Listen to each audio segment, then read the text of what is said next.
Good evening, good evening. Welcome this evening. I hope you have had a lovely day. We're getting ready for an interesting conversation this evening. And I'd like for you to join us while we go ahead with this conversation. Good evening, you're welcome. Wherever you are joining us from. It's Made for Exports, episode 4. It has been quite an interesting journey, and today we're going to have a special guest who is going to join us all the way from Abuja, the nation's capital. And we're going to have a conversation around the value-added products that she produces. Yes. So you're welcome. I'm sure my guest will join us shortly. So just continue and wait for her to join us.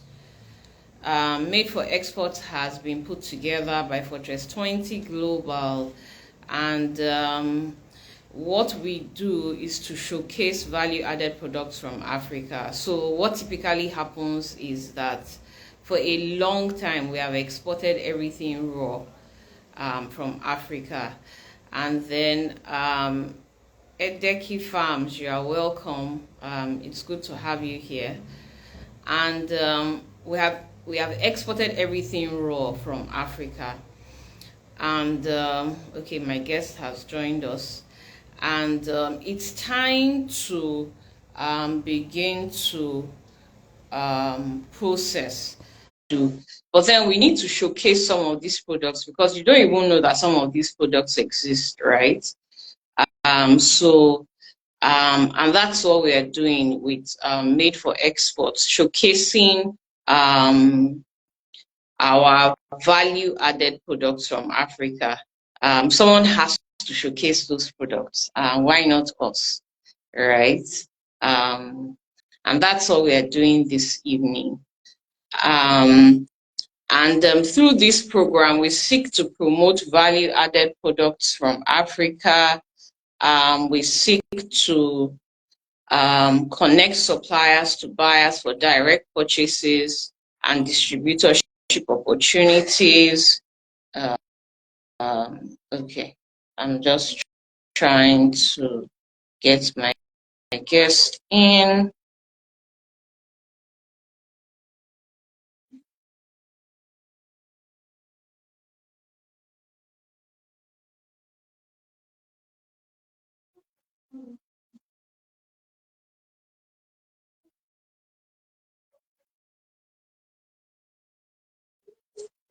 Uh, okay, I'm trying to get my guest into the meeting, and I'm sure she'll join us very shortly. Yes, she's here.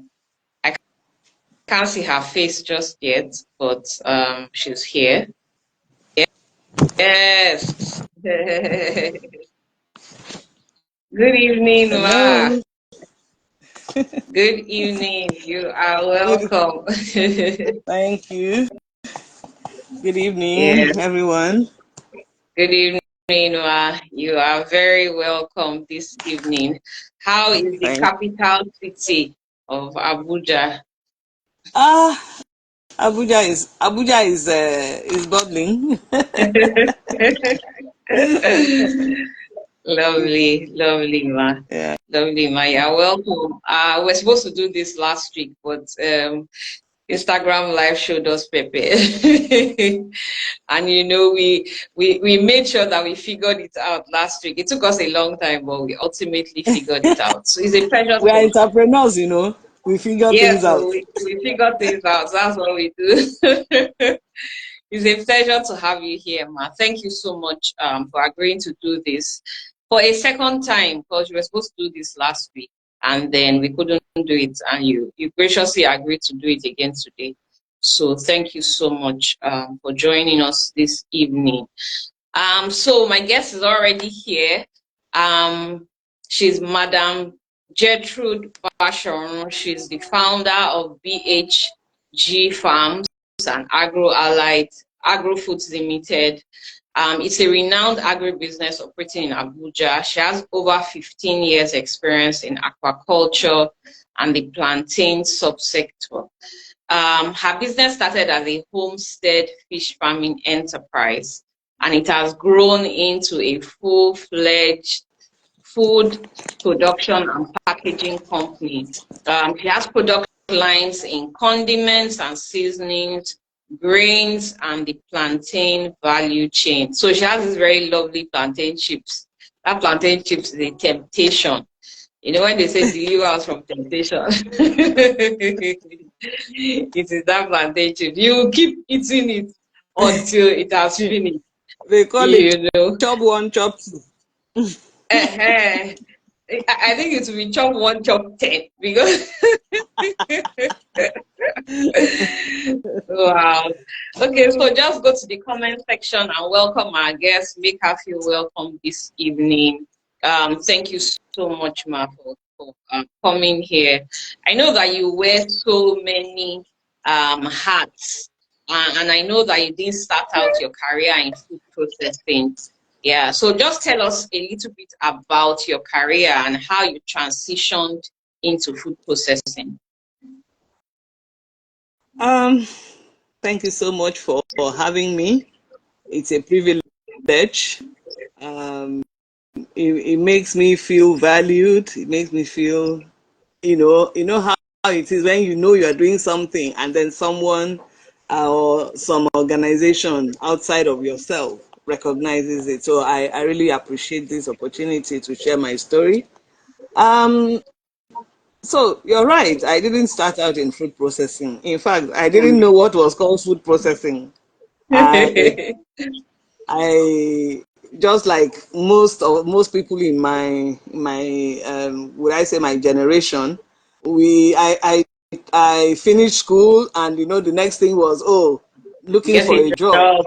Yes. get a job, settle down and all of that. So I had my fair share of 9 to 5, cutting across different sectors, starting from audit and tax, consulting, financial services, and then banking. Mm. And I was privileged in some of those roles, to uh, play a pioneering role, Mm. you know, that, these are some of the things that actually shaped me into who I am today. I cut my professional teeth in Arthur Anderson, uh, currently known as KPMG. So Mm. I crisscrossed from Arthur Anderson to Anderson Consulting, which was the consulting arm, and Mm. uh, and then from there I went into the financial services where I was part of the pioneer staff that started a company called Smart Mm. Card Nigeria PLC. It was a consortium of 40 something banks at the time that started the first card product. Mm. It was called Value Card. It was called Value Card. Yes, So value card. yes, so I was privileged to play a pioneering role in that company, and eventually I went into banking. I'm a human resource person, so most of these roles, most of these organizations, I was actually, in the human resources practice.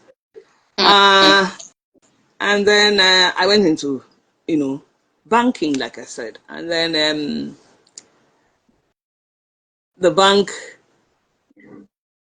What's the word for it? The bank fell apart.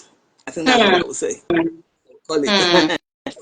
So, you know how after that, I mean, what most of my colleagues were doing was getting jobs in other banks, you know. So some of them kept calling out to me, "Oh, Mrs. Bashorun, come, send your CV. They are looking for somebody like you." But you know, by that time, I was no Yeah. longer. I had lost the zeal for Mm. all of that rat race. I had really lost the zeal. So before that time, you know, I'd actually been toying with the idea of going into entrepreneurship. But you know how you want to do something, but you don't really know how to go about it. So you're for dragging and all of that. But I think the bank going under was a divine push for me to, you know, stop thinking of doing it, do it. Mm. So I did it. Mm. And Mm. really, when I did it, I didn't really even start with processing, food processing. No. I actually started my business, like I said, I started it as a homestead fish farm. Mm. Mm. So I I was growing fish in ponds made out of wood Mm. in my backyard. At that time, the mobile fish pond that are so popular now wasn't really there. So I just a way of having something within my own premises. I didn't want something that I would have to go, you know, a long way out, because at that time my family was still very young. I had very young children, and we, as a rule, we don't engage house helps in Mm. my home, you know. But you know, like I was actually lucky, you know, the African family setup. I had that advantage. I guess that was Yeah. why it wasn't really considered necessary to have house help. There were always people around me, you know, in my home, you know, that could fill certain gaps here and there. So that was how we started out. You know, the fish ponds we made, we had the wood as the framework, you know, and then we used tarpaulin. We lined it with Inside. tarpaulin. Mm. Yes. And that was how we were growing fish. And we were actually not doing badly, you know. But you see, at that time I was in Lagos, and Lagos is actually a lot more, not just Lagos, the Southwest is actually a lot more organized when it comes to the fish farming um, industry. Mm. And so at that time, we had association, we had cooperative and all of that. And I, that was where I realized the value in, you know, associating with other people, like-minded people in the same sector as you. And it was through that I got to know about the opportunities in fish processing. So, Mm. and subsequently in the agribusiness as a whole, because one of the places I went for training when I was preparing myself for the for adding fish processing to my services. One of the places I went for training actually incorporated an excursion to, what's it called, Songhai Farms in Port Novo. The one in Benin Republic. Yes, Oh yes, wow. Oh that wow. one. Yes, so it was part of that course. It was, you know, we had the practical training, the theoretical training, the practical training, and then the field training, which was this Mm. trip to Songhai Farms, and that was where my head my head Opened. blew. My head opened to what Yes, Songhai agribusiness, Farms does that to you. you know. It was like, wow, you mean this is something that can be done like this? I mean, you know, Mm. where a place where there is no waste of any kind, Yeah. from Yeah. what is supposed to be waste in one It's process, converted. it into Yes. another thing, another process as an input. So Yes. that was actually where I really, I fell in love with agribusiness. And people get shocked when I tell them that I didn't study agri-go. And they're looking at me like, you didn't study agri, so how come you are this engaged in it? I said yes, because I fell in love with it. I could see the potentials. I could see, the potentials are limitless. Yes. So Yes. that's on the professional side of things. And then on the customer side of things is the fact that I come from Akwa Ibom. Mm. And in my part of the country, we depend a lot on seafoods Yeah. for our protein. So dried fish has always been a normal, it's part of, your soup can't be complete without dried fish in it, you know. Mm. And so I recall that there used to be a lot of sand, when you are eating the food. Sometimes when you get to the bottom of the plate, I know, like you know how when you are enjoying a soup, Yeah. you want to lick to the bottom of till you see China. And then you get there and you sometimes come across sand and all of that, and even the handling of food products. Those are some of the things that really motivated me. I just felt, no, there must be a different way. There must be a better way of handling these things. And so Mm. I realized that, in fact, each time I go to the open market, I wish I could have a very huge factory where everything will be properly handled, processed under Mm. hygienic conditions. And I'm like, how can we be giving people things like this to eat? So Mm. for me, the opportunity to make a difference, the opportunity to give people a choice, because it's really a matter of giving people a choice. Yeah. Somebody might say, well, that is what is available. But if you know that there is something better available, then you have a choice. So for Mm. me, that was part of what really um, made me go into food processing. The opportunity to do it differently, handling it better with all food safety considerations in mind.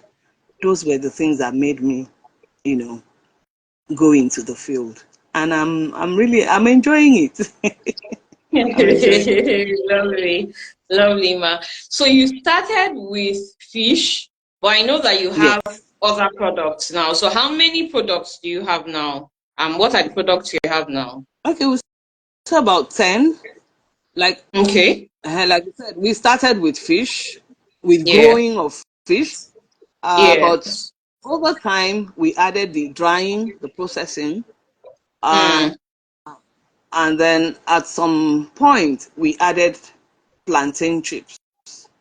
Mm. That was the point at which we had decided that we were not going to be growing anything. We are going to just be, Interesting. carve a niche for ourselves in the value addition aspect. You know, Mm. I personally believe that we are not tapping into the potentials in the value chain enough, because Mm. when most people, when they meet me and I say, oh, this is what I do fish processing, or they see the fish product, the first thing they will ask me is, oh, that means you have a pond, you know but I said, no, I Mm. don't have a pond, and I don't need to have a pond. Have a pond, exactly. I don't need to, because I have discovered that if you want to do everything, you will just spread yourself too thin. So I Mm. believe that it's better to take one aspect of it, which for me is value addition. Take that Mm. aspect and grow it, deepen your knowledge in it, be known for that. So yes, for in the beginning, we started with the fish processing. Later on, we added plantain, but right now, we have about 10 products. Okay. And most of them actually actually came out of the COVID period. Most of most Interesting. of the food most of the food products actually came out of the COVID period, because that was the period that you couldn't just move from place to place. You couldn't. I mean, you know how it was, lockdown and everything, and Mm. then somebody would want to place an order, and I realized, oh, people actually need to be able to shop. If I shop with one outfit, for instance, and I do my Yeah. delivery, they do my delivery. It's everything is It's streamlined. aggregated. Yes, Yes. everything is Yeah. streamlined. Everything is aggregated. So, Mm. and then also our first no, that wasn't our first proper mini factory. Let me call it that, which was Mm. certified by NAFDAC, was demolished that year. Wow. In the year of COVID. Oh yes, yes, in the year of Mm. COVID. So while everyone was trying to recover from COVID issues, we were also trying to recover from demolition. But you Mm. see, Yorubas have a saying that "Ile ọba tó jóná, ẹwà ló ń bù sí." So Yes. I decided to make that become a reality for us. I remember Mm. when the initial time when that place was demolished, I was there. I was there from the beginning to the end. You I were still see there the during the pictures. demolition. I was there. Yes, I was there. I could see. I still recollect the bulldozer, you know, hitting the wall and everything caving in and all of that. But you see, you know how after that kind of traumatic experience, you begin to think, what, maybe I should just stop this thing. Maybe this is not what I should be doing. Maybe this one and that one. And then something dropped it in my spirit that, hey, that's not your business that was demolished. That was just the structure. Mm. Your business is in the customers you have, Mm. your customer list, your Mm. recipes, your the loyal customers that you've had for years, people who have been Yes. patronizing your products for these many years. That's your business. This structure is not your business, so that means you can just get another structure and you will continue from where you Continue. stop. Yeah. Yes. And Yes. so that was what we have been able to do. And so that's how we've been able to actually transit into a full-fledged food production company. Okay. Okay. So you have grains. I know So you we have have, a fada rice. yes, we have ofada rice, we have honey beans, we have Okay. Ijebu gari, Okay. we have iru, Okay. we have our fish in different forms. We have it Okay. in the whole fish. We have it in fillets, fish fillets, dried fish fillets. Okay. Which Okay. are quite versatile. You can decide to snack on it. You can decide to cook with it. They are very portable. Let me see if I have one of them here. Yes, this is one of them. Okay. This is the fish fillet. Yeah, Okay. this is the fish fillet. So you see Yeah. how portable it is. So Yeah. it's very um, um, it fits very very easily into your even your handbag. So for your trips, I mean, for traveling, for gifting, I mean, it's very very very versatile. Okay, so we Mm. have the plantain chips. Let me see, where is the plantain chips? Okay, this is our plantain chips. You can see it in the background actually, but I think it's a bit Yes. blurred. So let me just, yeah, this is Yes. it, plantain chips. That's the plantain chips. So that's the culprit. Eat one, Yes. buy This is one, the eat unripe. 10. This is the unripe one. So for those who are trying to watch their sugar intake, who are mindful of sugar intake and all of that, this is very good for you. And then we have the Okay. ripe one. This is the one Tukumba is talking about. Tokumba, this is the one you're talking about. This That is is the your one I'm friend. talking about. This is my friend. This is the culprit. This is my friend. If you buy a roll of this plantain chip, just make sure that you hide it somewhere that you cannot easily access. Otherwise, you finish it in one sitting. You know, you know, we've actually had a lot of customer feedback on this product. Some Mm. some will say, like, imagine people in an office who are buying it with the mind of taking it home for the children. Oh, so that they will have what to give the children when they get back home. But before they've closed, they've practically I and then can relate. I someone can honestly relate. and then someone said to me, you know what? She used to buy it in the bag. We have it Mm. like this in bags. So she used to Yes, buy one it in transparent bags. bag. And Mm. then she says when she buys it, she will share it to everyone in the home. And then please, so each person will go and hide there. And they'll be eating it small, small. That please, oh, don't come here. If you are finished your own, don't come here. And then she said to me that this product had gone to 3 continents from her home Mm. Wow, because that's lovely. at, because at that time her children were in different parts of the world, in schools in different parts of the world. Mm. So she used to buy and send to them. To You know, them, so wow, she was that's telling me, lovely. you don't even know what you have in this your product. Do you know that this product has gone to like 3 continents from my home? I was like, wow. Mm. Wow, wow. Yeah. Wow. At So least that one, I know that one. That one is called temptation. That plantain chips in your hand is called temptation. should we change the name to temptation from Tubies? No, I don't think you should change it to temptation so that the Christians won't run away from it, since we are asking God to deliver us from temptation. Keep us from temptation. Okay, okay. Thank you Yeah. for that Yes. branding tip. Yes. Okay. So I noticed that you have trademarks for your products. I know that that one is Tubies, the plantain chips. You have Yes. another trademark. So Yes. can you talk a bit about why you had to trademark the products? Okay. This is Tudish oven dried catfish. Yeah. Okay. So yes, trademarking. You know, for me, it's part of trying to build a brand. Mm, You know,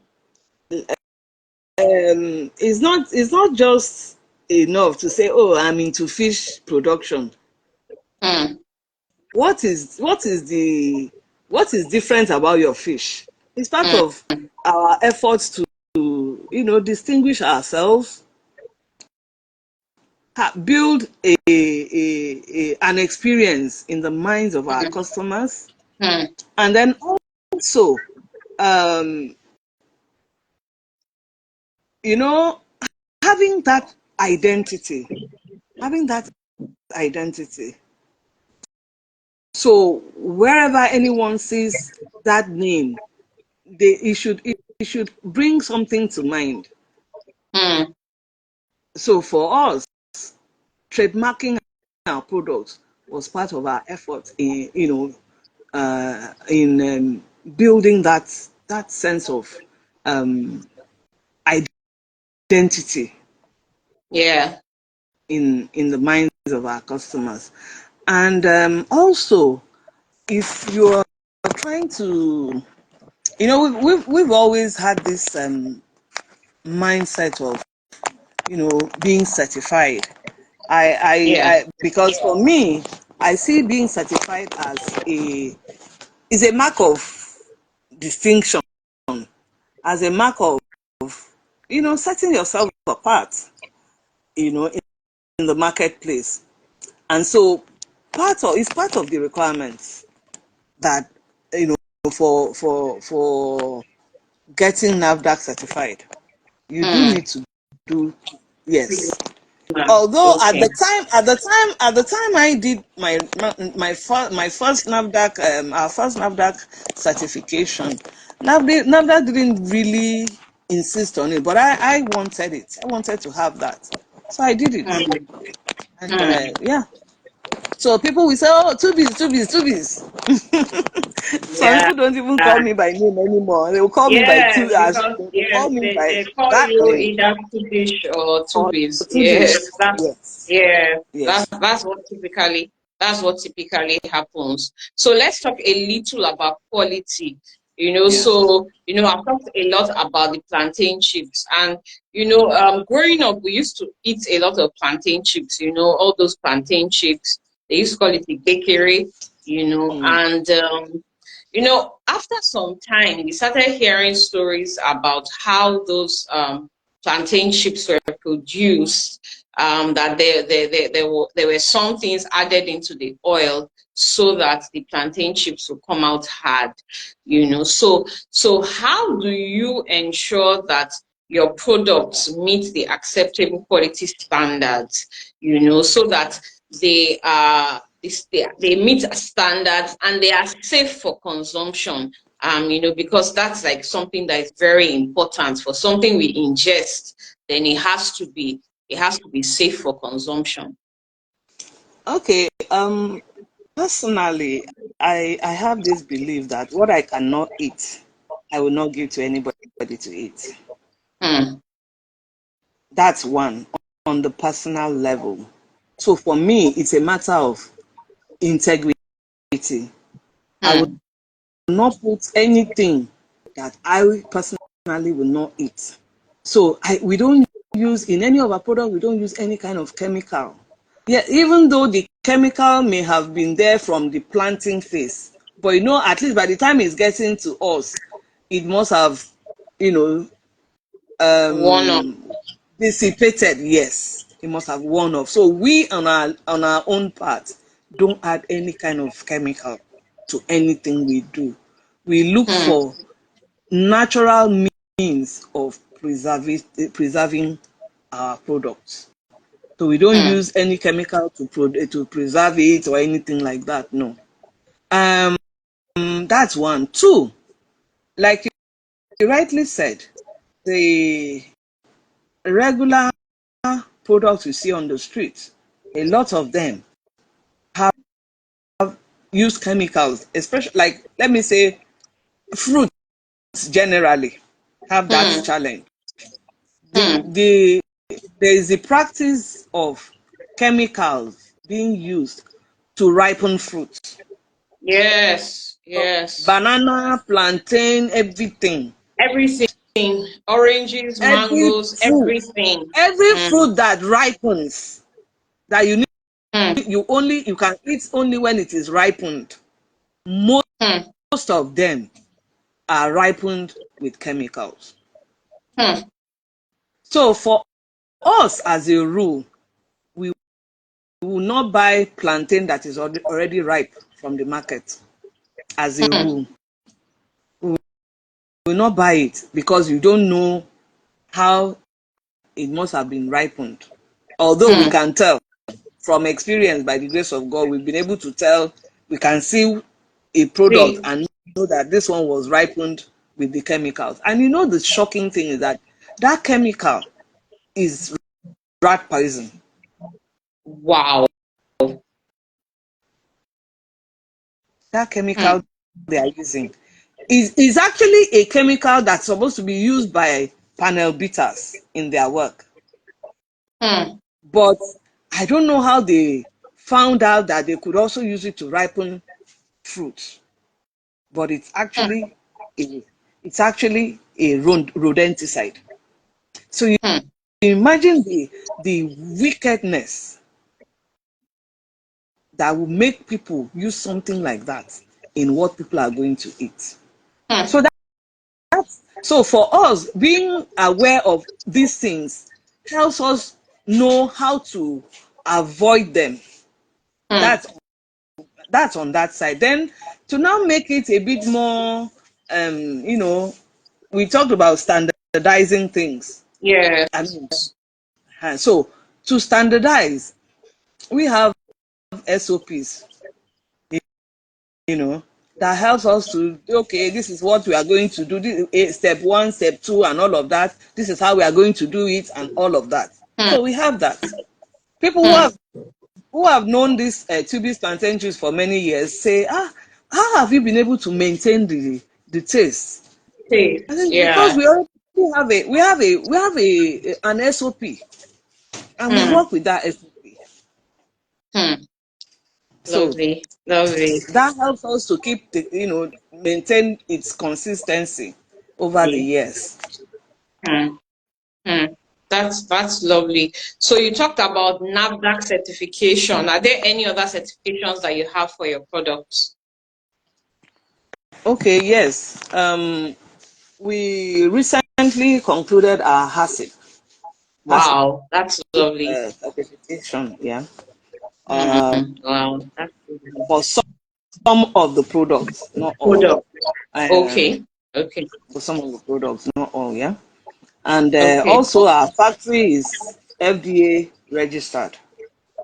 Okay, so that's the Food and Drug Agency of the US. Yes. So that means our Okay. products can actually go Going into to the the US. US. Yes. Okay, that's lovely. That's lovely. Well done, ma. Well done. Okay, so let's talk about some of the mistakes that you made in your journey into food processing. I'm sure that's going to be like an interesting story. Plenty ones. Plenty. Okay.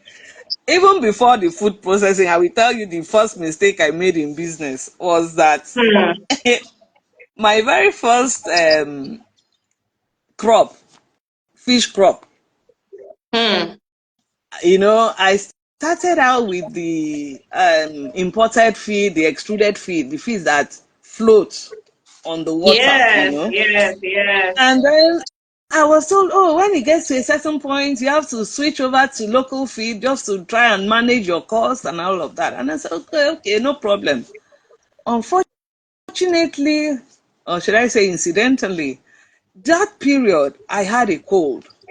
So so I couldn't perceive anything. So I was feeding this fish, not knowing that the water was already getting polluted.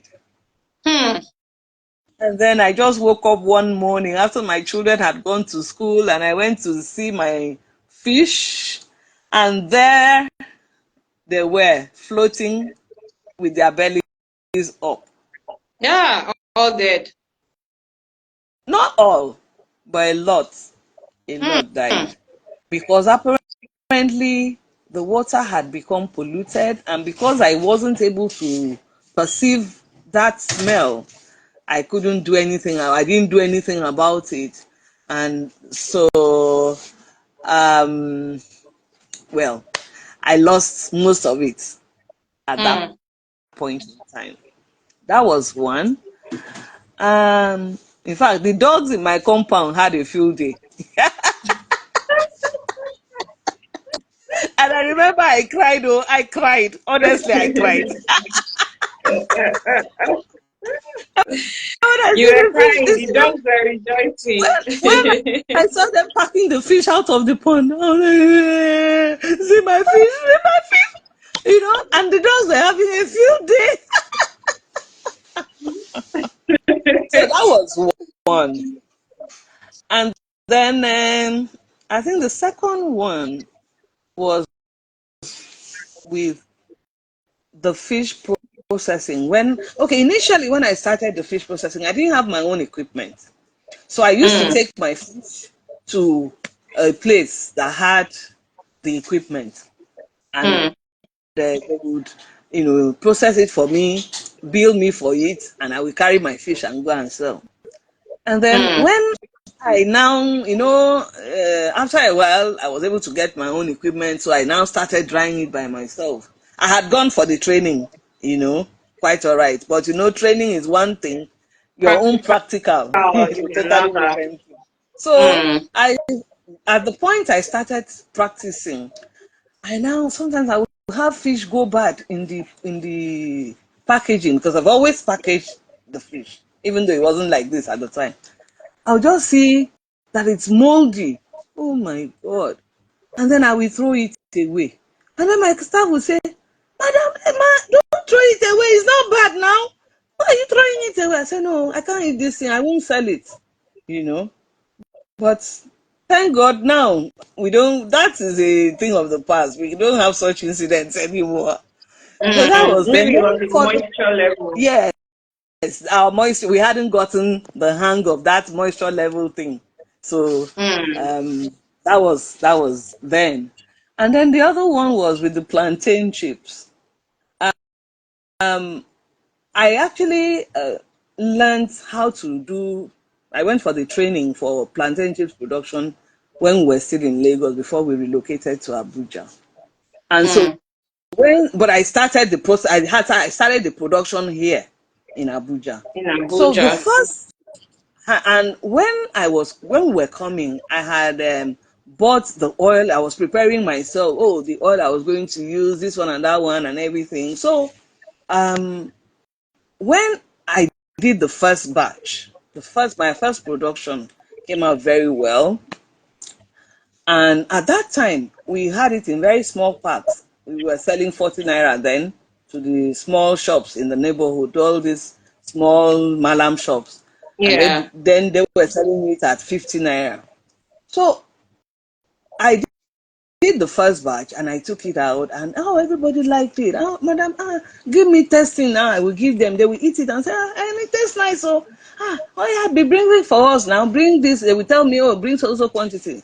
And so that was how we started. And then after a while, when the oil I brought finished, JJC like me, I didn't know, I didn't know where to go to get oil, you know, in wholesale price. I didn't know where to go. So I was asking them, the women, other women that, in the where I buy plantain, there's a plantain depot here where I buy plantain. So I was asking the women, oh, please, where do you buy oil? And they showed me a place. They showed me one oil that was very different from, what I had been using. They didn't have what I was using. So I just bought that one like that. Little did I know that I was going to mess up my work. So I used it to do the production, supply to my customers. And then after a few days, they started calling me, Madam, please, come and carry this thing, come and carry this. Customers are complaining about this, your product. You don't go change hand. Like, what did I do? They say they are complaining that it is smelling. It is it a gum mouth. This one and that one. How? Do you know? I had to go. It wasn't much, even though we were just starting, but it was a painful experience. I had to mop the product up from where I had supplied them everywhere. And that was the day I made up my mind that no matter what, that oil I'm using is what I will continue using. I will not change oils for any reason. If it likes, let it be more expensive than whatever, because it's actually more expensive than that other one. If no matter how expensive it is, I will not change oil. I will keep using that particular oil. And by the grace of God, we've been able to maintain that over the years.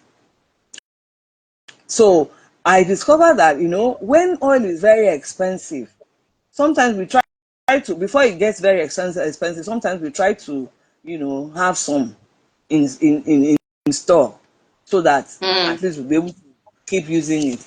But even when we are not able to do that, I don't buy any other kind of oil. I mean, that was an experience I don't want to relive. So I will not compromise on that. So over the years, I have learned one thing from this experience, that you might reduce the quantity of what you pack, but please don't reduce the quality. Those who know the quality, those who can appreciate quality, will keep buying. People Yeah. might tell you that, why is this your plantain chips expensive like this one and that one? But don't worry. Those that know the value will buy. Hmm. Hmm. Lovely. You know, when you were talking about those especially when you were talking about the fish and crying, and the on the one hand you were crying, on the other hand the dogs were jubilating. I'm sure they were praying for another windfall, and then you will saying never, it will never happen to me again. You know, You know? I think that it's just a learning curve in business, and Yes. some people who are on the call would also, they don't have to go through that in starting, because you have already gone through that. So if they stand on your own shoulders, then the issue of changing oil, for example, they will be sensitive enough to know that this oil, even if you want to change oil, you first of all test it, like make a batch and Yes. keep it on your own shelf at home and see And how see how the it goes effects. before, Yeah. yes, and Mm-hmm. see the effect before you send it out to the market. So now the dollar is on the rise. Raw materials are expensive, packaging is expensive, logistics cost is expensive. It just feels like everything is Everything expensive. is So expensive. Even water. Even water. So So how do you stay afloat in these times and even be profitable? Knowing that the cost of raw materials, cost of packaging, and other costs are eating into the profit. How do you manage to stay afloat? okay. Well, for us, one of the things that has helped us is our product mix. Mm, You know, um, somebody that's buying grains would most likely need condiments. yeah. So that means that we can sell different things to the same customer, maybe using the same channel, maybe using the same um, medium of interaction. So Mm, that helps us to reduce logistics costs, for instance. cost. Yeah. Yeah. Yeah. Mm-hmm. And then knowing that, I don't know how I would put this. I think one of the main things that actually helps us is our product mix. The other thing is segmenting the market. Mm, What do I mean? Like, for instance, for our plantain chips, it's not everybody likes the two variants. Some mm, people like one, and others like the other one. So we try to focus each of them on their own respective segment. mm, That's what. So, and then again, trying to explore other markets. okay. Like like for us, we had to like you remember that I mentioned that our factory was demolished at some point, and so when that happened, it meant that we lost a number of the supermarkets that we used to supply to because we couldn't do production for a while. Okay, Mm, but I realized that even when we were supplying the supermarkets, our cash flow was not very good. mm, Be- because most of the supermarkets have what they call SOR, mm. which means that they will not pay you for your product Until they sell. Yeah. until they sell, until they Mm, finish selling. So it's mm, not like, oh, we've sold 2 bags, you supplied us 10 bags, we have sold 2, come and collect your money. No, until they maybe sell like 70%, they won't pay. Some will even finish selling, they won't pay. So that affected our cash flow so badly. Because sometimes this thing goes into like 3 months or more. Wow. Yes. So now that we are, we are actually at the point where we are now trying to come back into that space. We are looking at shouldn't we? But what it has helped us to do is that it's helped us to explore other marketing channels. I had to come to the realization that this supermarket they're just one marketing channel. Yeah. So if the terms of trade are not favorable to us as a business, then I don't have to flog a dead horse. So we looked into other marketing channels, and then also the diaspora. Looking at, okay, how can we reach out to people out there, Nigerians outside, who might be looking for opportunities to make an extra dollar. Yeah. So those are some of the things that we are, in fact, right now I would say we are actively working on. Working on those areas. Okay. Thank you so much. Our guest this evening is still BHG Foods, and she has been talking about adding value to her products, fish products, grains, condiments. And we're speaking to the challenges.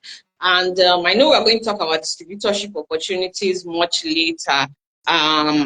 She'll tell us about distributorship opportunities that she has. And for those in diaspora, you see that plantain chip, at least I can tell you about that one. We have said we won't call it temptation, but that plantain chips is just something that you need to make your day. Just plantain chips with a drink. Okay, if you are watching your weight, plantain chips with juice, and all the other foods, ofada rice, oven dried catfish, the fish fillet, the condiments, iru, all the other products that she has. Okay, so you go ahead, Ma. You were saying something.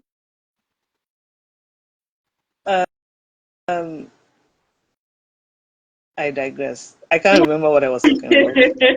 Can you remind me? Okay. I think I was talking about the fact that the Nigerians out there actually seem to appreciate the work we do more. For one, it helps them keep in touch with home. They can have access to foods, like home foods. And it meets the standard over there. It meets the standard, So for them, it's like, please, just package something, send to me, find out how you can be sending to me, that kind of thing. So they seem to appreciate it a bit more than even the Nigerian market, because let's face it, purchasing power is not what it used to be. It's not like there is no money, or there is money in Nigeria. I don't believe there is no money. There is money in Nigeria. You just need to know where it is. You just need to know where it is. So we still sell to, we still sell locally, but we are also looking at export opportunities, a lot of that. Okay, so I was mentioning earlier about distributorship opportunities. So what distributorship opportunities do you have? Are there particular states that you are looking to entering. And then we've talked about the people in diaspora. They could also be distributors. So what do you have opportunities for distributorship of your products? Sure, we do. We do. Okay. Um, we recently had someone in Europe, that Okay. used to be here. So she knows the products even from back home here, and so she was like, oh, she would like to open it up there. So we do have such opportunities. People buying, to resell to make an income for themselves as well. Yeah. We do. We do. Okay. Okay, then do you do like bulk White label. purchase and yes, white labeling, souvenirs, someone wants to get married, Sure. you package, Sure, yeah. sure, sure. In fact, last year when my daughter got married, we used the chips. We used the chips as part of what we gave out to our guests, Yeah. our souvenir packs. Yeah, Yeah. we Yeah. customized it, and Oh wow. and from there, someone in the UK. Okay, a lady who was there, whose daughter was marking 50th birthday in the UK, gave us an order from Wow. from From that the one she wedding. ate at the wedding. Yes, from the one she ate at Mm-hmm. in her pack. When she got home and ate it, she was like, where did you get these chips from? I said, it's one of my products, man. I said, and it's very nice. So I like the way you did it. I'm traveling. Can you do it for me? I would like to do it for my daughter. So we did that. We customized it for her. We do it. We do it a lot. Even for events. Uh, Yeah. we've partnered in the past with Abuja Enterprise Agency, Okay. where they were having an event. I think it was an export event, so they took the plantain chips as part of, they put it in the souvenir bags, for Mm, their participants. We've mm. also partnered for events with African Hair Summit. In fact, when they were running on a yearly basis, it used to be like a standing order kind of, you know. So we have that. If people, so you can use it if you want it to be personalized, customized for you for your event. Yes, it can be. We can do that. But if you also want to use it as is, in our own packaging, we You can do can that. also We do do it. that. And we Do also you do do white bulk? labeling. Do you do bulk packaging like the plantain chips now? Maybe you do like 2 kg or 5 kg, as in Um, very big sizes. uh, we can. When it comes to customizations, you have to work with what your customer wants. Like, recently we did the filleted fish for someone, Yeah. and the person said she wants it in one kg pack, and we did it for her. Okay. You know, Okay.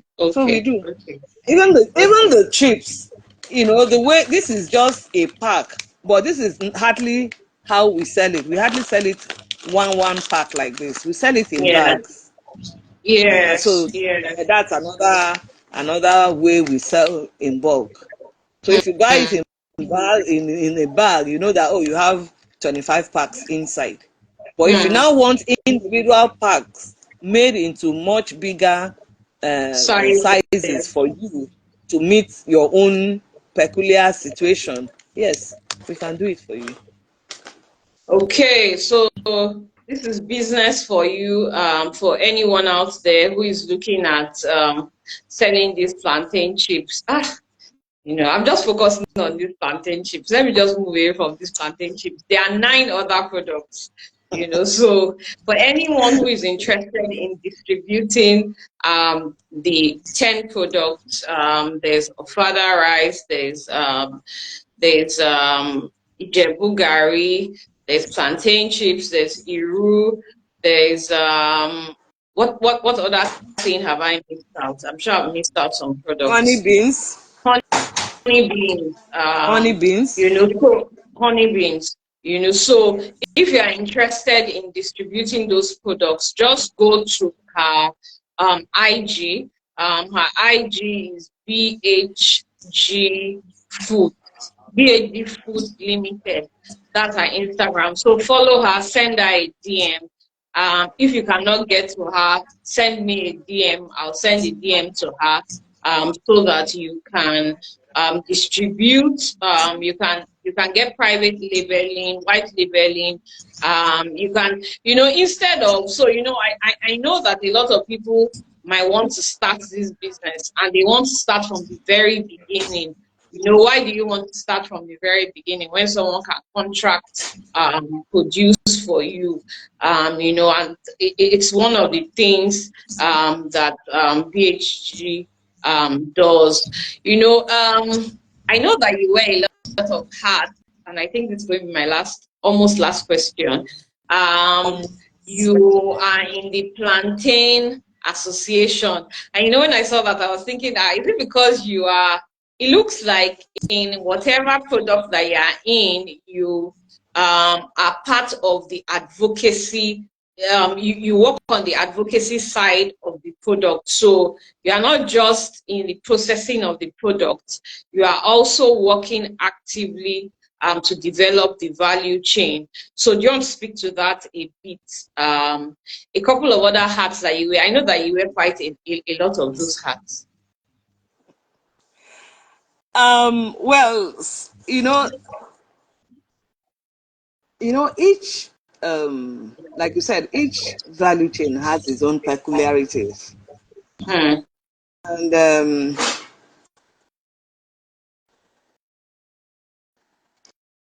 those peculiarities can come as challenges, but they can also come as opportunities. Hmm. So on the challenges side of it, yeah, I discovered that you can't just be on the sidelines and be Hmm. complaining of, oh, this one, and that one. So for me, being a part of the association is, an opportunity to drive change from a different level, not just as a practitioner, but as someone who is aware of the inner goings on in those sectors. Hmm. So if you just sit on the sidelines and say, these people, they're doing this, or this is not happening, and no, nothing will happen. Hmm. So for me, it's my own little way of helping what should happen to happen. It's Hmm. not always able to, and you can't really have a lone voice in the wilderness. Doesn't really carry much whatever. So Great. that for me is one of the reasons I take part in some of those groupings. Hmm. you know and I Hmm. discovered that as an entrepreneur, you can't really stand. You can stand on your own, but you do much better for yourself as If you a work together member in of group. certain networks. So Yeah. I do that. I take part. I participate actively too in those networks. Hmm. Well done, man. Well done. So, what is the final word you have for someone who is looking at value addition? But the person is thinking about I'll start tomorrow, and tomorrow the person is thinking I'll start tomorrow. The person is thinking when Nigeria stabilizes, I'll start. Ah, Um, Everything is not going as well as I want it to. The person keeps procrastinating. What would you say to that kind of person? When is the best time to start? I would say it's now. Mm, The time of supposed turmoil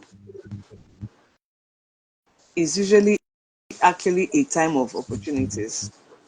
mm, you know, we keep talking about, oh, what Nigeria is not doing and all of that, but what we as individuals can do in our own little corners, you'll be amazed when you Mm. actually put your hands to it. Mm. So if don't say, oh, I will start when things are better. Who is going to make the things better? It's you and I now. So if you are still staying aside and stepping aside and saying, oh, when things get better, who will make them better? It's you. Mm. It's me. Mm. We are all Mm. the ones that will make things better for our country. Mm. So for for anyone who wants to start, I would say please just start. Mm. Just start. But start small, oh. You have Start to add small. that Like, caveat. yes. No, you know why? That's one of the things I love about that Smidan's slogan. Start Mm. small, but think big. And I Mm. always tell people, even if you have millions with which you want to start, please don't start with all of it. Mm. Test it. Test the test Test the your ground. No yes. one, when you are walking, you don't take two steps at the same time. Mm. One step at a You put time. one step at a time. So start small. Use that small one to learn. My plantain Mm. chips, when I talk about my plantain chips business, I tell people we started with 2,000 for a plantain of 2,500 naira. Mm. I mean, apart from other the ingredients and all of that, but that plantain, the plantain we bought, the first plantain we bought to start this product was 2,500 naira, and I started it in my kitchen. So Mm.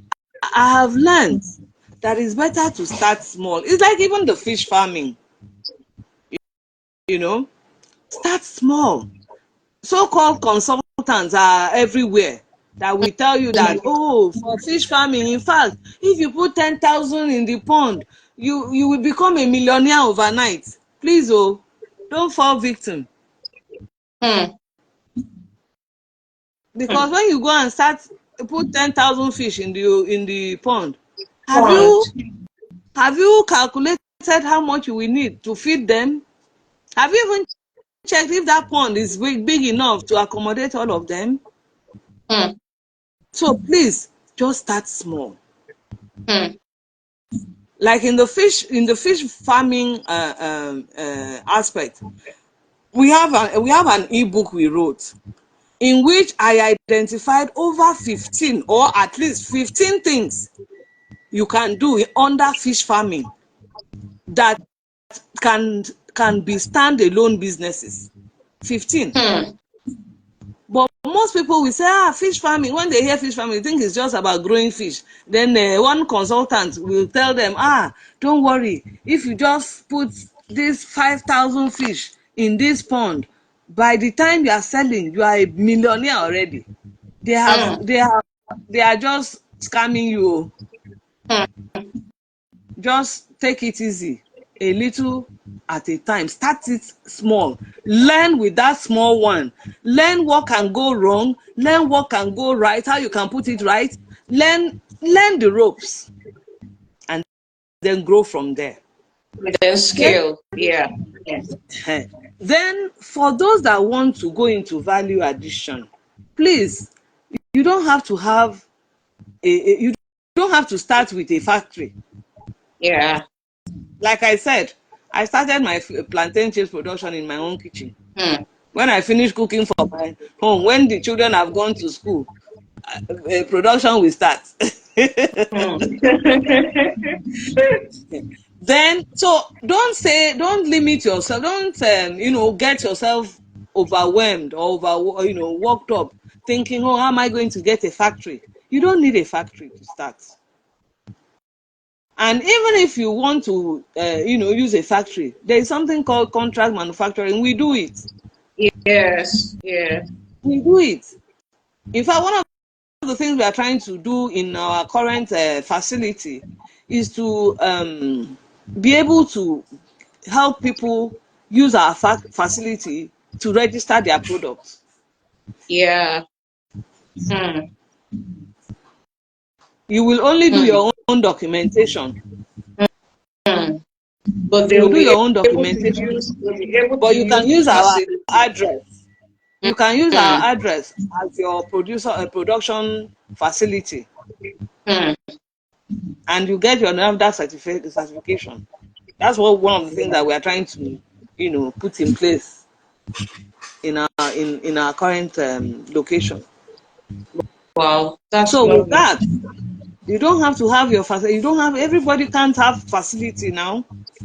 Everybody can't start with. You don't have even me. It's not like I started with facility. So Mm. having facility shouldn't be, a stumbling block. Mm. But I realized that a lot of us haven't really learned how to collaborate, and collaboration Mm. is so important. Mm. Collaboration this is one way we can collaborate. Yeah.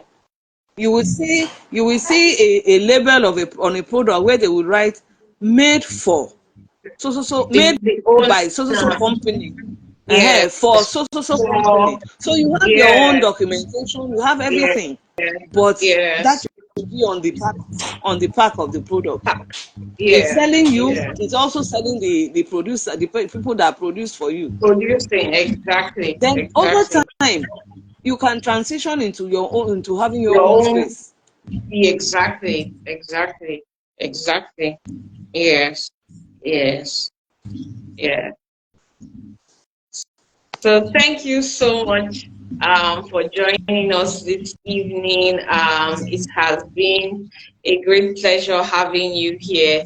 You know, we're supposed to do this last week, like I mentioned earlier, but IG Live said no. But the people that we asked, we said we're going to have it again. And it's just such a pleasure that you were able to make it again this week.